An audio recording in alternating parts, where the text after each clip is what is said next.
Hello hello dear students.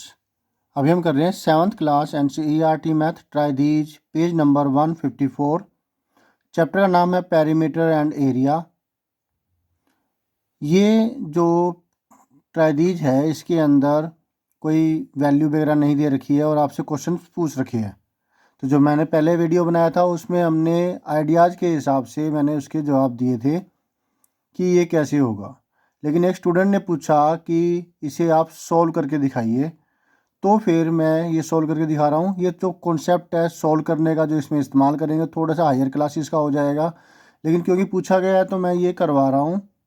ठीक है, तो ध्यान से देखिएगा, समझिएगा। अगर समझ में कुछ ना आए तो वीडियो दोबारा देखिएगा और जो नई चीज़ें इसमें आई है उसे अच्छे से लर्न समझ करके कीजिएगा। ठीक है, तो क्या है क्वेश्चन में? फिगर 9.22 जो कि ये वाली है, विच स्क्वेयर हैज़ लार्जर पेरीमीटर। कौन से स्क्वायर का पेरीमीटर लार्जर है? ये वाला एक स्क्वायर है और एक ये वाला स्क्वायर है, तो क्लियरली साफ नज़र आ रहा है कि लार्जर पेरीमीटर इसका होगा। तो मैंने उसमें ऐसे ही बताया था, लेकिन कैलकुलेशन करके अगर करिए तो कैसे होगा? तो तीनों के पेरीमीटर हम निकालेंगे, इसका बड़े वाला स्क्वायर का भी, छोटे वाले स्क्वायर का भी और फिर सर्कल का भी। क्लियर है? तो इसके लिए लेट करेंगे हम इन लार्जर स्क्वायर। नाम देना चाहें तो नाम दे दीजिए, जैसे ये हो गया ए, ये बी, ये सी, ये डी, इसको नाम दे दिया ई। ये पॉइंट एफ, ये दे देते एफ, और ये जी, ये एच। ठीक है, इसको नाम दे दिया जी, इस पॉइंट को। इसको आई दे देते हैं सेंटर को। तो in larger square let side is equal to x centimetre. Side जो है एक एक्स सेंटीमीटर मैंने ले ली, तो चारों की चारों साइडें बराबर ही होगी। और जो ये साइड है ये सर्कल के डायमीटर के बराबर होगी। क्लियर है? अब ये क्योंकि 90 डिग्री एंगल बना रहा है ना, एक्स सेंटीमीटर हो गई, तो पेरीमीटर इसका आएगा 4 मल्टीप्लाई साइड 4 मल्टीप्लाई एक्स, मतलब 4x सेंटीमीटर हो गया। अब इन स्मॉलर स्क्वायर, नाम इसका दे रखा है EFGH।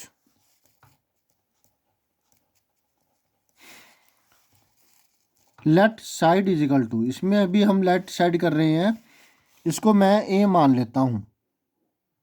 ये ए हो गई तो ये भी ए, और ये भी ए, ये भी ए, और ये हो गया हाइपोटेन्यूज। ये राइट एंगल ट्रायंगल होगा क्योंकि 90 डिग्री एंगल है, तो ये राइट एंगल ट्रायंगल हुआ जिसमें 90 डिग्री के एंगल के सामने वाली जो साइड है ये, इस पॉइंट को छोड़ दिया, बाकी जो दो पॉइंट बच गए उनको मिलाने वाला लाइन सेगमेंट इसकी अपोजिट साइड होगी जो कि हाइपोटेन्यूज होगी। तो ये हाइपोटेन्यूज हो गई। लेफ्ट साइड हमने मान ली ए सेंटीमीटर, तो फिर बाय पाइथागोरस थ्योरम, अच्छा ये और लिख देते हैं कि जो EG है वो बराबर होगी AB के, बराबर में x सेंटीमीटर, ये और ये दोनों बराबर ही होगी। क्लियर है? पाइथागोरस थ्योरम से h स्क्वायर बराबर होता है p square plus b square. h ये हो गया, x स्क्वायर, p परपेंडिकुलर, अगर मैं इसको परपेंडिकुलर मानूं तो ये बेस हो जाएगा, और अगर इसको परपेंडिकुलर मानूं तो ये बेस हो जाएगा। तो फिलहाल बाकी जो दो साइडें हैं बराबर बराबर, उनका स्क्वायर का जोड़ आपको मिलता है एक्स स्क्वायर बराबर में ए स्क्वायर प्लस ए स्क्वायर 2a स्क्वायर। तो ए स्क्वायर बराबर क्या हो जाएगा? ये 2x स्क्वायर के डिवाइड में आ जाएगा। क्लियर हुआ।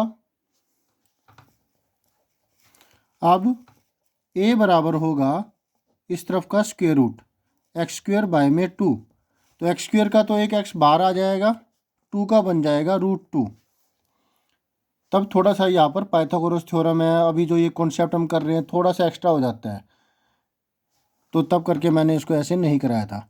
अब इस √2 को ख़त्म करने के लिए, नहीं तो कॉम्प्लेक्सिटी बढ़ जाएगी, मैं ऊपर और नीचे √2 से मल्टीप्लाई कर देता हूँ, जिससे डिनोमिनेटर में से √2 हट जाएगा। इसे रैशनलाइजेशन कहते हैं। तो ऊपर मिला √2x और नीचे √2 को √2 से मल्टीप्लाई करें तो 2 मिलता है। सेम नंबर से ऊपर नीचे मल्टीप्लाई करने पर, न्यूमरेटर और डिनोमिनेटर को मल्टीप्लाई करने पर हमें कोई फ़र्क नहीं पड़ता, जो आंसर आएगा वो सेम ही रहेगा, बस डिनोमिनेटर में से रूट ख़त्म हो जाएगा। नहीं तो 1.41 होती है √2 की वैल्यू, वो रखें तो बहुत लेंथी काम हो जाएगा। ठीक है, तो √2 1 बाद में रख देंगे, अभी ये बस इतना हो गया। √2x आ गई, ये आई है हमारी a की वैल्यू, यानी कि साइड मिल गई। अब इसका पेरीमीटर है वो होगा 4 मल्टीप्लाई साइड, छोटे वाले स्क्वायर की बात कर रहे हैं।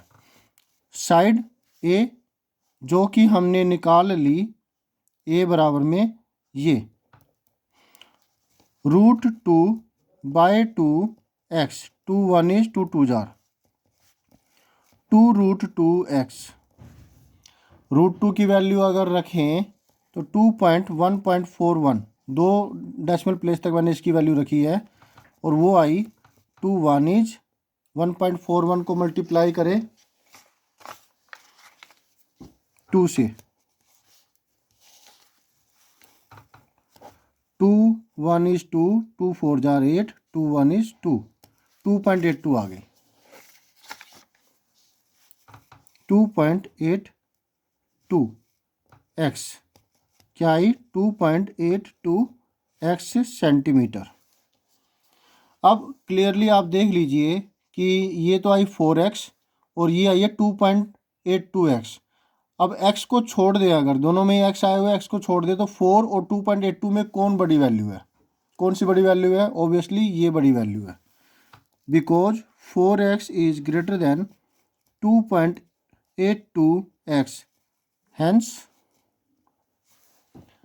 तो ये कैलकुलेशन करके निकाला है। हैंस यहाँ पर था ना कि which square has larger perimeter, इसने आउटर इनर का कुछ नाम दिया, larger perimeter of smaller square. ठीक है, hence larger square has larger perimeter, जो कि हमारे पास ABCD है।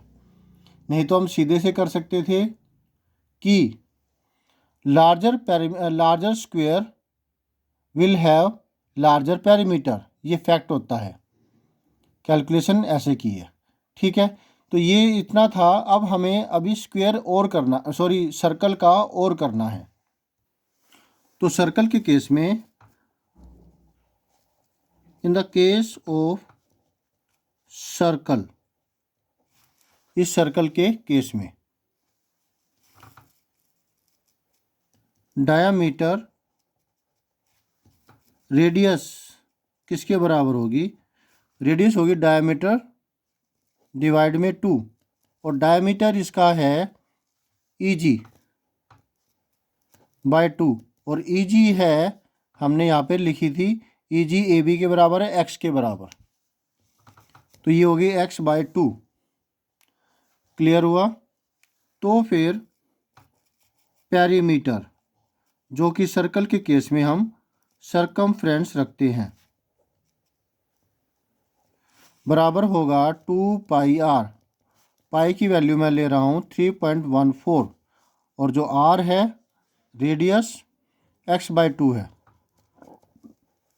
2 से ये 2 कट गया, 3.14x आया है। अब नेक्स्ट जो क्वेश्चन है, which is larger perimeter of smaller square और the circumference of the circle. वही स्मॉलर स्क्वायर जो कि हमारे सामने है EFGH और सर्कल, इन दोनों में से स्मॉलर मतलब लार्जर पूछा है। स्मॉलर स्क्वायर और सर्कल के सर्कमफ्रेंस के केस में स्मॉलर स्क्वायर का पेरीमीटर ज़्यादा है या फिर सर्कल का सर्कमफ्रेंस ज़्यादा है। तो स्क्वायर का पेरीमीटर तो हमने निकाल ही लिया था छोटे वाले स्क्वायर का, जो कि 2.82x आया था। अभी हमने सर्कल का सर्कमफ्रेंस मतलब उसका पेरीमीटर भी निकाल लिया, वो 3.14x आया है। तो 3.14x बड़ी वैल्यू है 2.82x से। Hence, circle has larger perimeter than smaller square। Clear हुआ?